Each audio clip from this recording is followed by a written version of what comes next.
So you play Havoc Demon Hunter and you want to play No Mover in Mythic Plus. You're sick and tired of having to fell rush all over the place, backflip every 20 seconds.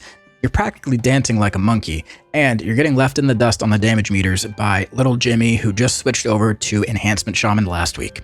Well, I can't do anything about the Shaman, but I can help you with your movement problems. I think we've all come to terms with the fact that we're not going to be the top DPS this season. It's just not the way that it's panned out. So if you feel like the added movement of the modern Havoc playstyle is what's holding you back and you could be doing more damage if you didn't have to worry about it, well, then let's get you set up with a no mover build that you can play in Mythic Plus, where you just plant and blast. We'll give you the talents, the opener, and the rotation so you can start piecing it all together. And if you want to get even better at piecing things together, check out today's sponsor, Boot.dev. Software development and engineering might sound like a super nerdy thing that you need a crazy degree for, but that couldn't be further from the truth. Well, it is a little crazy, and that's actually what makes it so enjoyable. Learning backend development could be your key to success, and it all starts here with Boot.dev. Start learning today by using my link to get 25% off your first purchase of whichever plan suits you. So here's how it actually works. Boot.dev has gone ahead and essentially gamified the learning process. They've made it not only easy, but incredibly engaging by giving you levels to gain, quests to fill, leaderboards to climb, and even community raids. They've taken the act of learning, a valuable life skill, and turned it into an RPG game.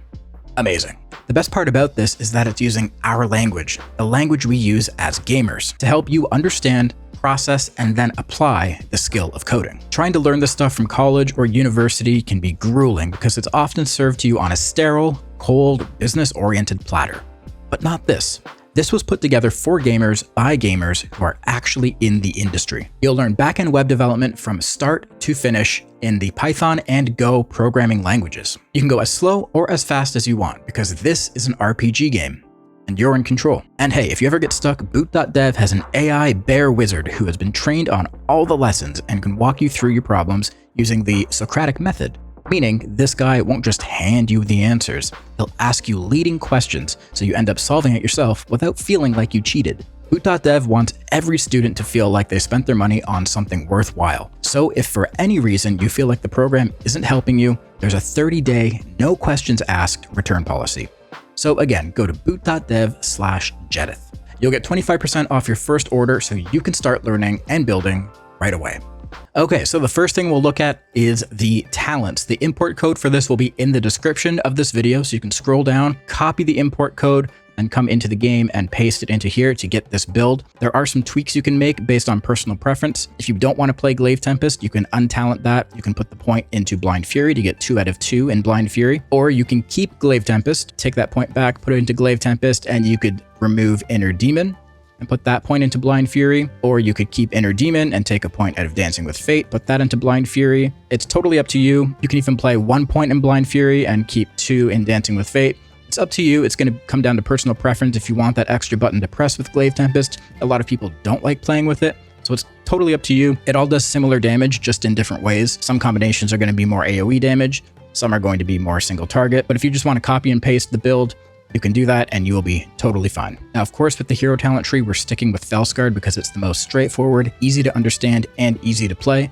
It does insane AoE damage in Mythic Plus, and you don't have to really adjust your gameplay at all. There's a few buffs that you have to keep in mind, but all of that just happens throughout your natural rotation. Now, the class tree is pretty much exactly how you've seen it in other builds that you might have played throughout the War Within. All of this is more or less just utility. Doesn't really make much of a difference. There are some things you can switch around, but we're not going to go over that today because, like I said, it is all just utility and preference. It doesn't really affect your damage in any meaningful way. But now when we swap over to the spec tree, here is where you will start seeing some changes. On the left side, we're not taking a lot of the movement for damage talents. So we don't have Tactical Retreat, we don't have Unbound Chaos, and we don't have Inertia or Momentum. We do, however, have Initiative.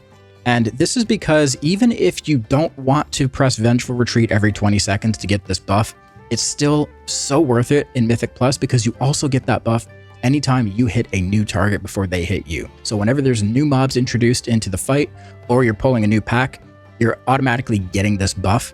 So even if you don't ever press Vengeful Retreat, this is still a point worth investing into this talent. So if you really want to go like complete no mover and you don't want to press Vengeful Retreat as well as not pressing Fell Rush, then you could totally do that. But anytime that you are able to sneak a Vengeful Retreat in, it will help you.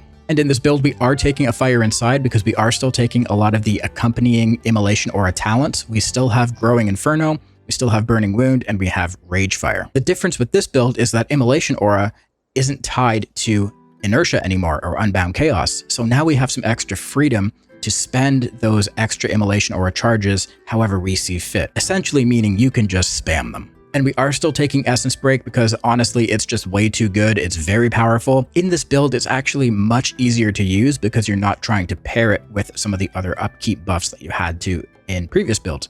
You're not trying to combine it with Vengeful Retreat. You're not worrying about your inertia or your momentum buffs. It just pairs in with your demonic very nicely. And as I mentioned earlier, we are taking Glaive Tempest in this build. This gives you a lot of extra cleave and AoE. And again, it just becomes easier to use because you're not trying to manage all of these other buffs that you have to keep an eye on and make sure you're using these abilities within those buff windows. None of that's really happening here. The only thing you would ever try to line it up with is maybe Initiative if you're getting that. Obviously, it doesn't get buffed by Essence Break, so you don't have to worry about that. The only rules are, of course, just don't use it in your Essence Break window and try not to use it in Demonic. Okay, so here is your opener for this build. You're going to Immolation Aura and Sigil of Flame pre-pull. You're going to use the Hunt to get into melee range. As you land the Hunt, press Glaive Tempest and then press Immolation Aura. Then you're going to I-Beam. This is giving you 2 Demon Surges to spend. From here, you want to press Essence Break, and now we're going to spend those 2 Demon Surges. So we're going to press Death Sweep first and then Annihilation. If you get a tier set proc when you press Annihilation, go ahead and spend that tier set proc and then carry on with the rest of the opener. Here, you're going to press Metamorphosis. If you can, pair it with a Vengeful Retreat. So you're going to animation cancel the Vengeful Retreat with meta. If you don't want to do that, you can just press meta on its own, and that is totally okay. Now, after you've pressed meta, you have 5 more Demon Surges to spend. So we're going to start with Death Sweep, then Annihilation. Again, if you get a tier set proc from that Annihilation cast, go ahead and spend it. The next 2 Demon Surges are going to come from Immolation Aura and Sigil of Flame, then Abyssal Gaze, which is I-Beam, and then spend your last 2 with Death Sweep and Annihilation. And of course, like I said earlier, if you get your tier set procs, spend them right away. Now, when it comes to your actual rotation, honestly, it's very, very simple. Other than your I-Beam and Essence Break windows every 40 seconds, because remember, they are on the same cooldown. They are both 40 seconds, so you'll always be pairing your Essence Break with your I-Beam. Aside from that, you're just spending your Death Sweeps or your Blade Dances and your Chaos Strikes, pressing Immolation Aura whenever you can to gain some Fury, and you can also press Fellblade whenever you need some Fury. When you come around to your next I-Beam and Essence Break window, that's when you want to be pressing Sigil of Flame. You want to use Sigil of Flame before you press I-Beam and go into your Essence Break window, because pressing Sigil of Flame gives you the Student of Suffering buff. This gives you a essentially 22% increased mastery buff and gives you a little bit of Fury